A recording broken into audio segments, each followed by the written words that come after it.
os pré-reformadores, aqueles que antecedem Lutero, um momento crucial da Reforma Protestante, sofreram muitas perseguições, foram oprimidos e tal, nunca obtiveram sucesso da expansão dos seus ensinos, tal como Lutero e logo depois Calvino, Zwingli e outros tiveram. E houve um evento, Glauber, que eu acho que aquilo é realmente um evento sobrenatural. Houve um momento em que o príncipe da Saxônia, que era o território ao qual Lutero estava vinculado, ele abraça, ele se interessa pelos ensinos de Lutero. E ele tenta proteger Lutero, e ele de fato consegue fazer isso. E o imperador do que é a atual Alemanha, de todos aqueles territórios, ele morre, ele precisa ser substituído, e o Papa precisa, então, ungir um novo governante para aquela região. E o Papa tinha três opções naquele momento, naquela altura. Né? Ele tinha o rei Carlos I da Espanha, o rei Francisco I da França e Frederico, que era o príncipe da Saxônia. Só que o Papa tinha restrições às duas primeiras opções. Primeiro, o rei Carlos I da Espanha estava se tornando extremamente rico por causa das colônias, né, nas Américas e de todo o ouro que vinha, estava então crescendo em poder e influência econômica, principalmente. Também ele tinha possessões hereditárias nos Países Baixos, na Áustria, por conta de casamentos, etc., isso que se fazia na realeza.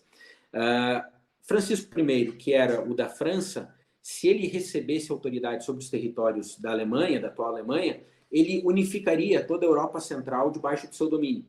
E isso também seria uma ameaça ao poder papal. Então, a preferência do Papa era o príncipe da Saxônia, que era aquele que estava tentando proteger Lutero. E aí o que ocorre? O Papa interrompe as suas oposições e perseguição a Lutero, porque ele queria que o príncipe da Saxônia que realmente ocupasse o cargo de imperador dos territórios alemães. Veja que, olha que combinação de eventos que se deu exatamente quando Lutero começa a difundir as suas ideias, fazendo com que o poder papal interrompesse a perseguição a ele e não tivesse sucesso, né, de levá-lo à morte, como teve nos pré-reformadores. Quando eu olho para essa história, eu digo assim, isso não pode ter sido acaso. Né? Tinha Francisco I ia unificar a força na Europa Central, o outro lá que estava na Península Ibérica enriquecendo, estenderia o seu poder lá na Europa Central, e o único que era o preferencial e que ia atender os interesses papais era aquele que protegia Lutero. Então, quando eu olho para a história, eu vejo, olha, Deus age sobre a igreja, Deus preserva a sua palavra da maneira que ele quer, ainda que nós não consigamos entender. Então, quando eu me sujeito como missionário, eu estou sujeito àquele que preserva a sua palavra ao longo dos séculos. Deus. E ao estar debaixo desse Deus que preserva e que zela pela mensagem do Evangelho, pela sua palavra, eu tenho que fazer as coisas certas. Se ele institui reis, destitui reis, ele orienta o rumo, o fluxo da humanidade e o futuro da humanidade, e eu me coloco como obreiro, como missionário nas mãos dele, eu não posso fazer qualquer coisa.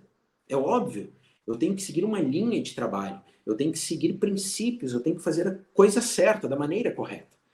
E por isso, pessoal, a gente precisa, eu acho que isso responde também à pergunta do Igor, né, que colocou se ainda precisa de missionários.